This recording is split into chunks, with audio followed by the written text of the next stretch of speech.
High, আমি শিবানী। দিনটা ছিল নববর্ষেতে, তো ভিডিওটা আমার ছাড়া হয়নি, তো আজকে আমি দিলাম। তো যাচ্ছিলাম ঘুরতে।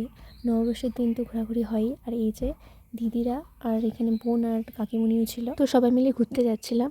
আর যাওয়ার পথে এই জায়গাটা এত সুন্দর লাগছিল, তাই তোমাদের সাথে একটু শেয়ার করলাম। আর যেই জায়গাতে আমরা যাচ্ছি সেটা হচ্ছিলো ফুলবাড়ি, ওটা নিশিগঞ্জে পড়ে। আর আমি শুনেছিলাম যে জায়গাটা নাকি খুব সুন্দর, তো চলো গিয়ে দেখি কেমন সুন্দর জায়গাটা।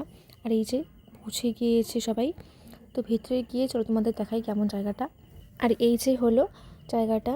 আর এই জায়গাটার ব্যাপারে আমি শুনেছিলাম যে এটা নাকি একজনের বাড়ি, যে কাকুটার আর কি বাড়ি এখানে, ওনারই মেন নাকি খুব ইচ্ছে ছিল যে তার বাড়ির পাশে এরকম একটা সুন্দর জায়গা হবে। তো ওনারই বাবা এই সুন্দর জায়গাটা ঘুরে তুলেছেন। আর চারপাশে বাড়িও রয়েছে, চলো তোমাদের ভেতরে গিয়ে দেখাই। আর এই দেখো মাঝখানে কি সুন্দর ধানের ক্ষেত রয়েছে। আর এই জায়গাতে আমি সেদিনই ফার্স্ট গেলাম। আর কত সুন্দর না, যে একজন বাবা তার মেয়ের জন্য এই জায়গাটা কত সুন্দর করে বানিয়েছেন। তারপর ঘোরার পর চলে গেলাম কিছু খেতে। তো ওখানে গিয়ে খেলাম মোমো আর চাউমিন। আর তোমাদের কাদের কাদের মোমো আর চাউমিন খেতে ভালো লাগে আমাকে কমেন্টে প্লিজ জানিও। খাওয়া হয়ে যাওয়ার পর তারপর চলে যাই বাড়ি। আর জায়গাটা তো আমার বেশ ভালোই লাগলো, মানে ফটোগুলো তুললাম, ভালো লাগলো ফটো তুলে।